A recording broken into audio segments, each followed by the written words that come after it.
ओम साईराम.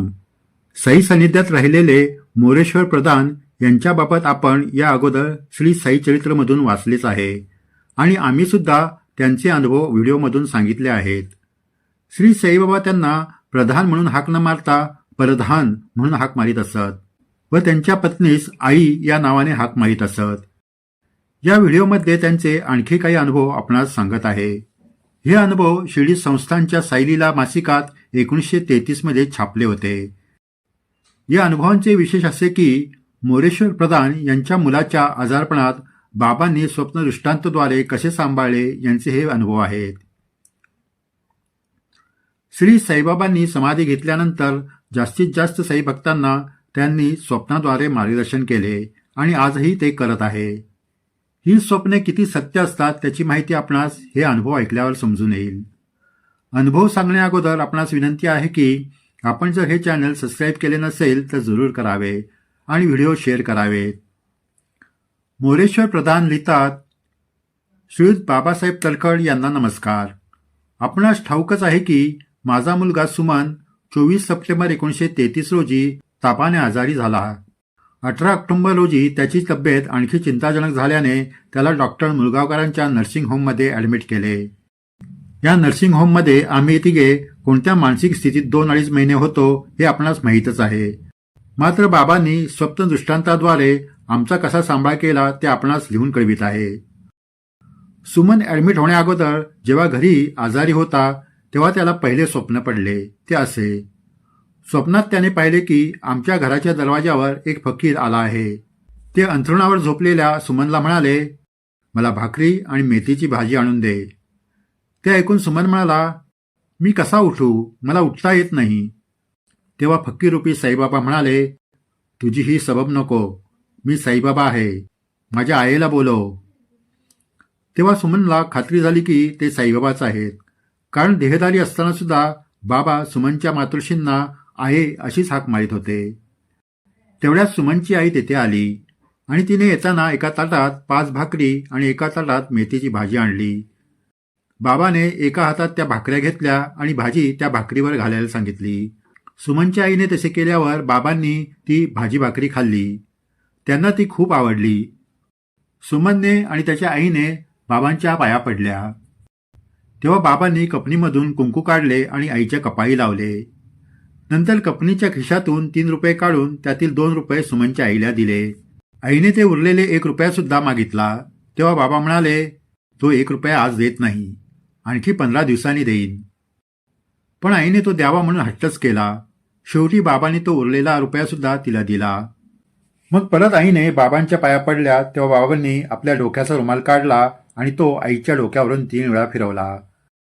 नंतर बाबा म्हणाले, काही काळजी करू नकोस, दिवस कठीण आले आहेत, त्याला तोंड दिलेच पाहिजे, पैसा भरपूर मिळेल. पुढे बाबांनी विचारले, प्रधान कोठे आहेत? आई म्हणाली, ते कोर्टात आहेत.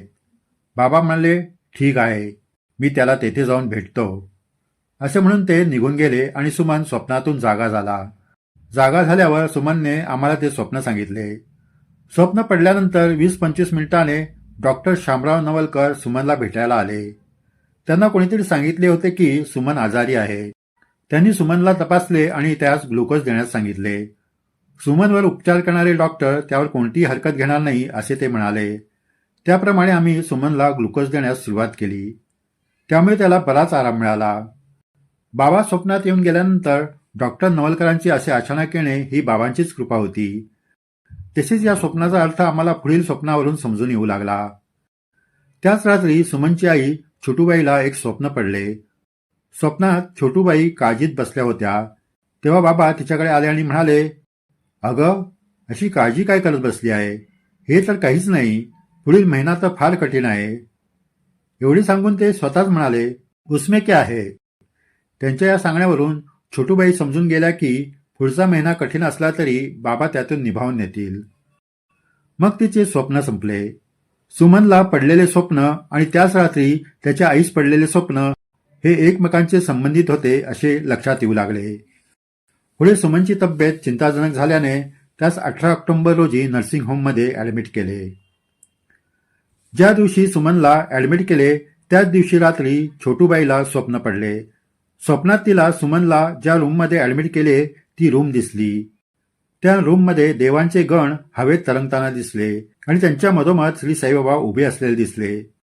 त्यांनी छोटूबाईला सांगितले, ऑपरेशन सक्सेसफुल, आणि ती स्वप्नातून जागी झाली. त्यावेळी तिथे दादाजी म्हणजे तिचे वडील होते. तिने ते स्वप्न दादाजींना सांगितले. तेव्हा दादाजी म्हणाले, यापेक्षा तुम्हाला बाबा धीर देणार तरी किती. दुसऱ्या दिवशी सुमनचे ऑपरेशन झाले आणि बाबांनी स्वप्नात सांगितल्याप्रमाणे ते सक्सेसफुली झाले. 25 ऑक्टोबर रोजी सुमन हॉस्पिटलमध्ये असताना त्याला स्वप्ने पडले ते असे. सांताक्रूजच्या आमच्या बंगल्याच्या उटीवर असलेल्या बाबांच्या खोलीत श्री साईबाबा आलेले दिसले. दादाजी खोलीत होते. छोटूबाई शेजारच्या खोलीत होती. तेव्हा बाबांनी कपनीच्या खिशातून 3 रुपये काढले. तेव्हा दादाजीने ते घेण्यास हात पुढे केला. तेव्हा बाबा त्यांना म्हणाले, तू भोळसट आहेस. नोटांनी तुझे खिस्से भरले की हे रुपये तू कोणाला देऊन टाकशील. माझ्या आईला बोलव. तेव्हा छोटूबाई तेथे आल्यावर बाबांनी ते 3 रुपये तिला देताना म्हणाले, हे घे, आपटून बघ. तिने ते खरे आहेत ते पाहिले. त्या अगोदर बाबांनी सुमनच्या स्वप्नात आईला दिलेले 3 रुपयापैकी 1 रुपया खोटा होता. तो स्वप्नातच आईकडून मागून घेतला आणि म्हणाले, आता 2 राहिले आहेत, ते खर्चून टाक. नंतर बाबांनी डोक्याचा फडका सोडून तो आईच्या आणि दादाजीच्या डोक्यावरून फिरवला आणि म्हणाले, जा, आता तुम्हाला कोणतीही काळजी नाही. आणि सुमनचे स्वप्न संपले. स्वप्न पाहत असताना सुमन झोपेतच हसत होता आणि काहीतरी बडबडत होता. हे छोटूबाई आणि तिच्या मावशीने पाहिले होते. सुमनला पहिले स्वप्न 10 ऑक्टोबरला पडले होते. तेव्हा बाबांनी स्वप्नात येऊन छोटूबाईला 3 रुपये दिले होते आणि सांगितले होते की मी 15 दिवसांनी परत येईल. आणि हे 25 तारखेचे स्वप्न बरोबर 15 दिवसांनी पडले होते. त्यात त्यांनी स्पष्ट केले की त्या 3 रुपयांपैकी 1 रुपया खोटा होता, जो बाबा छोटूबाईला देत नव्हते. आम्हाला जी 3 मुले आहेत ते म्हणजे ते 3 रुपये होत. आणि बाबा जेव्हा स्वप्नात आले तेव्हा सुमन आजारी होता. त्याच्या जीविताला धोका होता, म्हणजे 1 रुपया खोटा होणार होता. आता 25 तारखेच्या स्वप्नात परत 3 रुपये देऊन बाबांनी सांगितले की 3 रुपये आपटून बघा. याचा अर्थ 3ही मुले दीर्घ आयुष्य होतील आणि त्यांची आता काळजी करण्याचे कारण नाही. आणि तसेच झाले. सुमन पूर्ण बरा झाला. म्हणून बाबासाहेब, मी जे म्हणत असतो की साईबाबासारखा संत यापूर्वी मी कधी पाहिला नाही आणि ऐकलाही नाही, आणि यापुढे असा कोणी संत होईल असे मला वाटत नाही. एवढे सांगून हे मी पत्र संपवतो. साई भक्तांनो, हे पत्र मोरेश्वर प्रधान यांनी बाबासाहेब तलखड यांना 6 जानेवारी 1934 रोजी लिहिले होते. या अनुभवातून आपण समजू शकतो की बाबा आपल्या भक्तांची किती काळजी करीत असतात. समाधीनंतर स्वप्नाद्वारे भक्तांना मार्गदर्शन करीत असतात. आजही असे अनुभव भक्तांना येत आहेत. म्हणून बाबांनी जे सांगितले होते की माझ्या समाधीनंतरही मी भक्तांच्या हाकेला धावून येईल, ते अत्यंत सत्य असून त्याचा भक्तांनी जरूर अनुभव घ्यावा. यापुढेही आपणास असेच दुर्मिळ अनुभव सांगण्यात येतील. आपण जर हे चॅनल सबस्क्राईब केले नसेल तर जरूर करावे आणि व्हिडिओ शेअर करावे. जय साईराम.